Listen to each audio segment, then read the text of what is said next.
नमस्कार, UP update देख रहे हैं आप और यूपी अपडेट के खास प्रोग्राम शख्सियत में आपका बहुत बहुत स्वागत है। और शख्सियत में आज एक ऐसी शख्सियत मौजूद है जो देश के भविष्य पर हमेशा विचार करते हैं, जिन्होंने अपना करियर छोड़कर बच्चों के और देश के भविष्य में लगा दिया है। हमारे साथ मौजूद है योद्धा स्पोर्ट्स एकेडमी के एमडी एवं फाउंडर अमित सिन्हा जी। अमित सिन्हा जी, आपका हमारे खास प्रोग्राम में बहुत बहुत स्वागत है। अमित जी, एक छोटा सा परिचय और उसके बाद वार्ता शुरू करते हैं। जी जी बिल्कुल आशुतोष जी। मैं अमित सिन्हा हूँ और इस एकेडमी योद्धा स्पोर्ट्स एकेडमी का फाउंडर हूँ। यहाँ पे स्थापना की गई है बच्चों के भविष्य के लिए, और साथ ही साथ अभी मैं इस एकेडमी का डायरेक्टर भी हूँ। बहुत सारे कोच हैं हमारे साथ, तो उनको लीड करता हूँ और इस क्षेत्र में बच्चों के भविष्य के लिए इस एकेडमी की स्थापना की है। अमित जी, एजुकेशन क्या है आपकी और आपकी एकेडमी किस तरह से काम करती है? जी, एजुकेशन के मामले में अगर देखा जाए तो मैं लॉ मास्टर हूँ, LLM किया हुआ है, और उसके साथ साथ कई प्रयास मैंने किए हैं PCSJ में इंटरव्यू तक मैं पहुँचा हूँ। उसके बाद हमारा अभी 2018 में सिलेक्शन होते होते बस कुछ नंबर से रह गया था, तो उसमें सिलेक्ट तो नहीं हो पाया। मैं अपने आप तो PCSJ सिविल सेवा में नहीं सिलेक्ट हो पाया, लेकिन उसके बाद फिर मैंने सोचा कि इस क्षेत्र के लोगों के लिए जो स्पोर्ट्स कोटा होता है, वो स्पोर्ट्स कोटा में क्यों ना हम बच्चों का भविष्य बनाएं। इस क्षेत्र के लोगों को जानकारी नहीं है स्पोर्ट्स कोटा से कैसे 5 से 20 नंबर बढ़ जाते हैं, तो उसी उद्देश्य से, इन सब उद्देश्यों को लेकर ये एकेडमी की स्थापना की है। आपकी एकेडमी किस तरह से संचालित होती है और क्या कुछ इसमें होता है? जी देखिए, अभी जो मेन फोकस हम अपनी एकेडमी में रख रहे हैं वो 8 से 14 साल के बच्चों की आर्मी में स्पोर्ट्स भर्ती होती है। जी। बहुत सारे लोग, जब मैं उनसे बात करता हूं, जब प्रचार करवाता हूं, तो बहुत सारे लोगों का फोन आता है मेरे पास, बहुत सारे फौजी भाइयों का फोन आता है कि बोले सर ये कैसी भर्ती है, आज तक हमने सुनी ही नहीं। तो अपने आप में बड़ा प्राउड फील होता है कि ऐसी भर्ती के बारे में हम प्रचारित कर रहे हैं जिसके बारे में हमारे फौजी भाइयों को भी नहीं पता है। तो ये एक्चुअली क्या है, 8 से 14 साल के बच्चों की आर्मी में स्पोर्ट्स भर्ती होती है।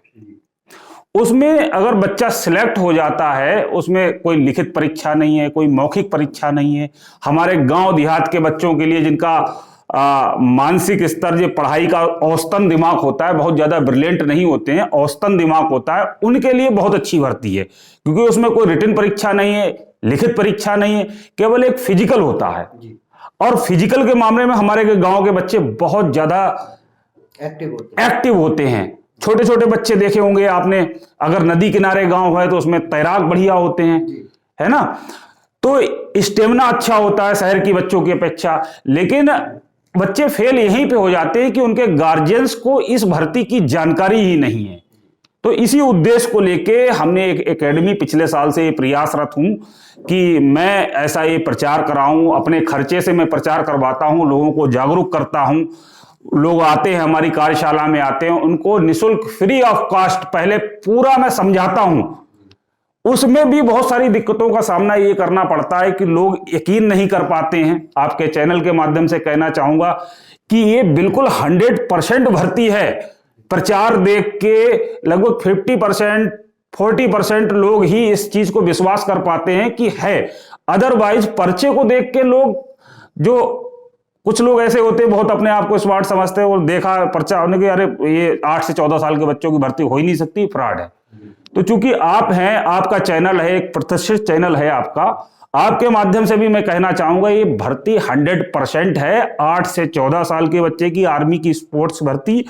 और मैं पूरी जानकारी इस बारे में, जब हमारा कैंप होता है, हर समय तो अवेलेबल नहीं रहता हूं मैं जानकारी देने के लिए, जब भी हमारा कैंप होता है तो उस कैंप के दौरान हम ये निःशुल्क जानकारी, पूरी जानकारी A to Z प्रोवाइड कराते हैं, free of cost. Amit ji, टोकना चाहूंगा और कुछ जानकारी भी चाहता हूं। जी जी। जैसे आपने भर्ती की जानकारी दी जी, तो ये भर्ती आपको किस तरह से जानकारी हुई कि इस तरह की भर्तियां होती हैं, और इस पर अगर कोई मुहर लगाना चाहे तो क्यों नहीं लगा पाता और किस तरह से लगा सकता है, ये भी बता दीजिए। देखिए, इसका जवाब भी मैं देता हूं कि आजकल गूगल का जमाना है। हर चीज आप गूगल पे सर्च कर सकते हैं, गूगल पे जान सकते हैं, कोई भी बात छुपी नहीं रह सकती। अगर मैं आपसे कुछ झूठ बोलूंगा तो आप गूगल पे सर्च कर सकते हैं। लेकिन समस्या ये है कि उतना ज्ञान भी तो होना चाहिए कि गूगल पे हम कहां पे सर्च करें। वो मार्गदर्शन आपको कौन करेगा, वो कौन बताएगा। आजकल के बच्चे आपने देखा होगा कि गूगल, व्हाट्सएप, फेसबुक, इंस्टा सब चलाते हैं, लेकिन क्या देखते हैं उनमें? उनमें वो सिवा वीडियो बनाने के, सिवा डांस के, नाच गाने के, इसके अलावा बहुत कम बच्चे होंगे जो जागरूक चीजें, अच्छी चीजें उसमें देखते होंगे। तो ये गूगल पे आप इसको सर्च कर सकते हैं, आर्मी बॉयज स्पोर्ट्स कंपनी के नाम से। आर्मी और स्पोर्ट्स अथॉरिटी ऑफ इंडिया का एक संयुक्त वेंचर है, उसके द्वारा ये भर्ती ऑर्गेनाइज कराई जाती है। इसकी बाकायदा इसके नोटिफिकेशन आते हैं, लेकिन अज्ञानता के अभाव में हम वो नोटिफिकेशन नहीं देखते हैं, या देखते हैं तो सरसरी नजर से देखते हैं, निकल जाते हैं। जैसे इस क्षेत्र के लोगों का स्पोर्ट्स में रुझान बहुत कम है, तो अगर उनसे पूछा जाए कि जैसे न्यूज़पेपर में आप पढ़ते हैं, तो न्यूज़पेपर जब देखते हैं तो आप स्पोर्ट्स पेज पढ़ते हैं, तो वो कहते हैं नहीं पढ़ते हैं। वो उसमें वही खबरें पढ़ते हैं जो उनके इंटरेस्ट की होती है, कि कहाँ कत्ल हो गया, कहाँ रोबरी हो गई, कहाँ किसको गिरफ्तार किया गया, ये सारी चीजें देखते हैं, पीछे का पन्ना देखते ही नहीं है। तो उसी तरीके से गूगल पे भी ये जानकारी रहती है, लेकिन नहीं देखते। तो हम इसको फोकस करते हैं, पर्चे के माध्यम से, प्रचार के माध्यम से फोकस करते हैं कि भाई ये जानकारी है, आप देखिए, आपको वहां नहीं समझ में आ रहा, आप हमारे पास आइए। उसके बाद जो लोग संतुष्ट होते हैं उनको हम यहाँ पे ट्रेनिंग प्रोवाइड कराते हैं, उनके बच्चों को तैयारी कराते हैं। किस तरह से तैयारी होती है और क्या कुछ प्रक्रिया रहती है? देखिए, सबसे बड़ी बात यह है कि जिस क्षेत्र में जानकारी नहीं है, जैसे आर्मी की जानकारी है बच्चों को, 18 साल से ऊपर जो बच्चे होते हैं वो आर्मी में डायरेक्ट भर्ती की तैयारी करते हैं। आपने रोडों पे देखा होगा, बच्चे भागते हुए सुबह मेहनत करते हैं। उनको ये भी पता है कि कौन कौन से टेस्ट होते हैं, तो उसकी वो तैयारी कर लेते हैं। यहाँ 100 बच्चे तैयारी करते हैं तो 10 बच्चे निकल जाते हैं। लेकिन चूंकि इस भर्ती के बारे में क्षेत्र में जानकारी ही नहीं है, तो कौन कौन से टेस्ट होंगे ये कोई नहीं जानता। लेकिन हम ये जानते हैं, हम अपने बच्चों के माध्यम से ये जानते हैं। पिछली बार जो मैंने जानकारी दी थी, 3 मार्च को भर्ती थी यहाँ पे जाट रेजिमेंट सेंटर में। यहाँ पे हरियाणा, राजस्थान, पंजाब, ये सारे बच्चे वहां से 400 किलोमीटर दूर से आए थे यहाँ पे। लेकिन यहाँ के बच्चे, जिनको मैंने बता दिया, गिने चुने 4-6 बच्चे पहुंचे, और 4-6 बच्चे पहुंचे तो आप यकीन मानिए उन बच्चों में इतना स्टेमिना था कि पहले ही प्रयास में 5 दिन तक लगातार टिके रहे। उन बच्चों के सामने जो 2-2 साल से 3-3 साल से तैयारी करके हरियाणा, राजस्थान के बच्चे वो यहां आ रहे हैं, उनके मुकाबले में पूरे लास्ट 5 दिन तक मुकाबला करते रहे। लेकिन चूंकि तैयारी पूरी नहीं थी, कोई तैयारी थी नहीं, तो इस वजह से आउट हो गए। लेकिन उन बच्चों के माध्यम से, पहली बार जो बच्चे गए उनके माध्यम से जानकारी होगी कि वहां पे कौन कौन से टेस्ट होते हैं, कौन कौन सी परीक्षाएं होती हैं, कितना दौड़, कितना शटल, कितनी देर में किया जाता है। तो वो सारी तैयारी उन बच्चों के माध्यम से मिली जो तैयारी जानकारी है, उसी की तैयारी अब हम अपने बैच को कराते हैं, जिससे बच्चे पहले से प्रिपेयर होके जाएं उस चीज के लिए और वहां पे जाके सफल हों। अमित जी, योद्धा स्पोर्ट्स एकेडमी का उद्देश्य क्या है? आखिरकार किस उद्देश्य से आपने इस एकेडमी को बनाया है? देखिए आशुतोष जी, बहुत ही स्पष्ट मैं कहना चाहूंगा कि योद्धा स्पोर्ट्स एकेडमी का उद्देश्य इस क्षेत्र के जो अपने बरेली मंडल है पूरा, उस बरेली मंडल के बच्चों को इस भर्ती में 8 से 14 साल की जो भर्ती होती है इसमें सेलेक्ट करवाना है। और इसके साथ साथ जो बच्चे जैसे 1-1 नंबर से रह जाते हैं, गवर्नमेंट जॉब में मेरिट बनती है तो 1-1 नंबर से रह जाते हैं, तो उनको स्पोर्ट्स की ट्रेनिंग देके उन्हें गेम कोटे का लाभ दिलवाना है, खिलाड़ी बन जाएं, नेशनल लेवल के खिलाड़ी बने गेम्स में, विभिन्न गेम्स में, और इसका लाभ उठाएं। ये उद्देश्य हमारी एकेडमी का है। इस आपके ट्रेनिंग की जो आप ट्रेनिंग करवाते हैं, आपकी एकेडमी में प्रवेश प्रक्रिया क्या कुछ रहती है और किस तरह से ट्रेनिंग होती है, दोनों चीजों को? जी देखिए, पहले तो शुरुआत में डायरेक्ट रजिस्ट्रेशन होने के बाद हम डायरेक्ट एडमिशन कर लेते थे, क्योंकि अब हमें भी गुणवत्ता का भी ध्यान रखना है कि हमारी एकेडमी रजिस्टर्ड हो चुकी है, तो अब हमें गुणवत्ता का भी ध्यान रखना है। इसके लिए सबसे पहले निःशुल्क फ्री ऑफ कॉस्ट जानकारी देते हैं। इस भर्ती के बारे में भी, स्पोर्ट्स के बारे में भी समय समय पे हमारे कैंप लगते हैं, हम प्रचार करवाते हैं, लोग इकट्ठे होते हैं, उनको इस भर्ती के बारे में A to Z जानकारी देते हैं। स्पोर्ट्स कोटे के बारे में A to Z जानकारी देते हैं। उस स्थिति में वहां पे लोग चौंकते हैं कि अरे इतना बड़ा, इतना अच्छा लाभ है इसका कैरियर में। उसके बाद जो गार्जियन संतुष्ट हो जाते हैं उनका हम रजिस्ट्रेशन करवाते हैं। रजिस्ट्रेशन करवाने के बाद फिर एक साथ उनको एक ट्रायल की डेट देते हैं।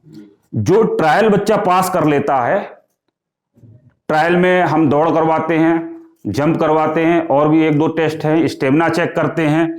आर्मी के लिए फिट है बच्चा, प्री मेडिकल जो भी संभवतः, जैसे टैटू देख लेते हैं, टैटू ना होना चाहिए। तो ये सारी चीजें देख के जो बच्चा हमारे ट्रायल में पास होता है उसको हम अपनी एकेडमी में एडमिशन दे देते हैं। अमित जी, एक चीज और थी है, जो आपकी ट्रेनिंग किस तरह से होती है, पर ट्रेनिंग की प्रक्रिया कैसे रखते हैं, ट्रेनिंग बच्चों को किस तरह से सिखाते हैं, क्या कुछ ट्रेनिंग की व्यवस्था है? जी जी बिल्कुल, बहुत अच्छा सवाल है आपका। इसी सवाल पे हमारी एकेडमी रन कर रही है कि जैसे इस क्षेत्र में अगर देखा जाए तो सारे गार्जियंस का फोकस एक तरफ है कि बच्चा सिर्फ पढ़ाई करके ही कैरियर बना सकता। हम कितना भी अच्छा आर्मी की भर्ती ले आए, उसकी जानकारी दें, स्पोर्ट्स कोटे की जानकारी दें, लेकिन कोई भी गार्जियंस बच्चे की पढ़ाई डिस्टर्ब नहीं करना चाहता।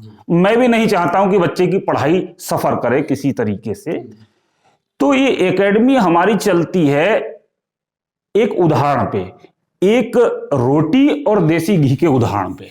अब रोटी और देसी घी का उदाहरण क्या है उसके बारे में मैं बताता हूं कि जैसे शरीर के लिए रोटी जरूरी है, देसी घी पोषण करेगा, उसी तरीके से बच्चों के लिए पढ़ाई बहुत जरूरी है। पढ़ाई रोटी के समान है। साथ में अगर उसको स्पोर्ट्स लगा देंगे तो स्पोर्ट्स देसी घी के समान हो जाएगा। यानी कि रोटी और देसी घी का कॉम्बिनेशन जब बनेगा तो सूखी रोटी खाने वाले की अपेक्षा रोटी और देसी घी जो खाएगा वो बच्चा ज्यादा ग्रो करेगा।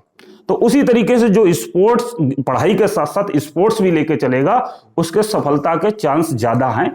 इसलिए हम ट्रेनिंग में पढ़ाई सफर ना हो, केवल संडे ट्रेनिंग कराते हैं इस एकेडमी में, केवल संडे। और ये एकेडमी के क्या होता है कि जैसे संडे को बच्चा अपना सारा समय बर्बाद कर देता है मोबाइल में, छुट्टी होती है एक दिन तो मोबाइल में सारा समय बर्बाद कर देता है, मोबाइल देखता रहता है। तो उस संडे को हम 2-3 घंटे ट्रेनिंग करवाते हैं। हम गार्जियन से सिर्फ एक बात कहते हैं, आप अपने बच्चे की पढ़ाई को सफर मत करिए, केवल संडे का जो बच्चे का खाली समय है वो हमको दे दीजिए। हम उस संडे में 6 महीने के संडे, जो 24 संडे होते हैं, उसमें बच्चे को इतना ट्रेंड कर देंगे, इतना ट्रेंड कर देंगे कि इस भर्ती के बारे में एक ट्रेनिंग वो जान जाएगा, एक चीज जान जाएगा, और उसके साथ साथ उसके अंदर वो भावना पैदा हो जाएगी कि वो संडे की ट्रेनिंग हमारे पास करेगा और सुबह उठ के अपनी जो रनिंग है या जो भी प्रैक्टिस है वो भी करने लगेगा।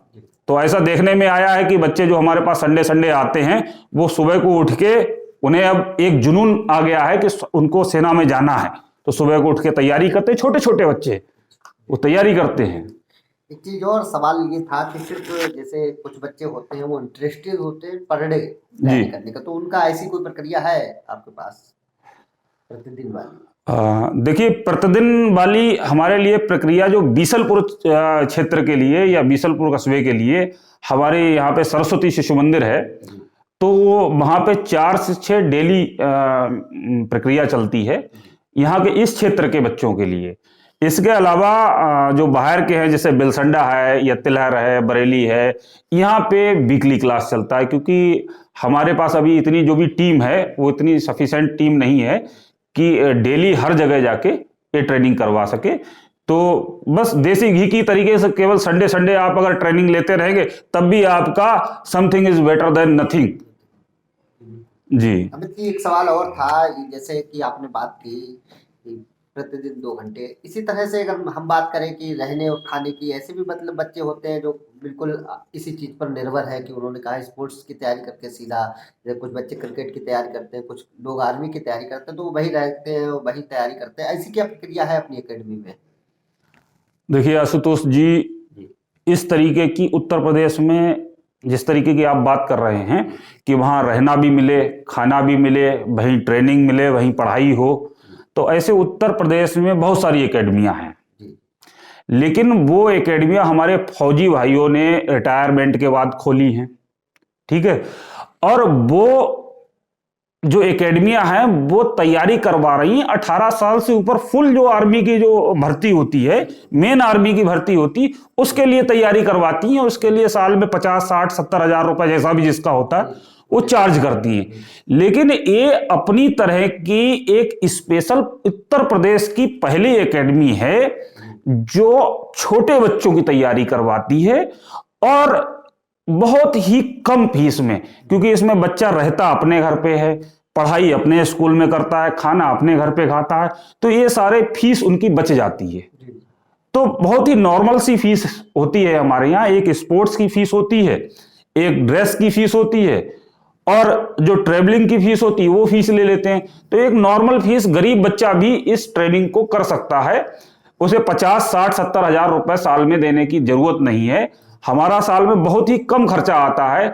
वो भी जैसे अब बच्चा है यहाँ पे, अगर कहना चाहें कि भाई हम गरीब हैं, हमारे पास खर्चा देने के लिए नहीं है, एक भी पैसा नहीं है, तो ऐसे भी बच्चे हैं जिनको हम स्कॉलरशिप भी देते हैं। अगर हमें लगता है कि इस बच्चे को ट्रेनिंग देके ये बच्चा भर्ती हो सकता है, या इस बच्चे के अंदर टैलेंट है, तो ऐसे गरीब बच्चे हैं तो उनको हम मिनिमम फीस तो छोड़ दीजिए, बिल्कुल फ्री ऑफ कॉस्ट भी हम अपनी एकेडमी में सिखाते हैं। एक सवाल और था। वैसे तो मैं जानता हूँ कि जैसे कि आपकी जो एकेडमी है इसको पुलिस और प्रशासन का बड़ा सहयोग रहता है, जी जी तब जगह जगह पर सम्मानित होते हैं, तो कहाँ कहाँ मतलब ऐसा प्रक्रिया रहे, ऐसे जो रहे उन कार्यक्रमों को बताइए, थोड़ा चर्चा।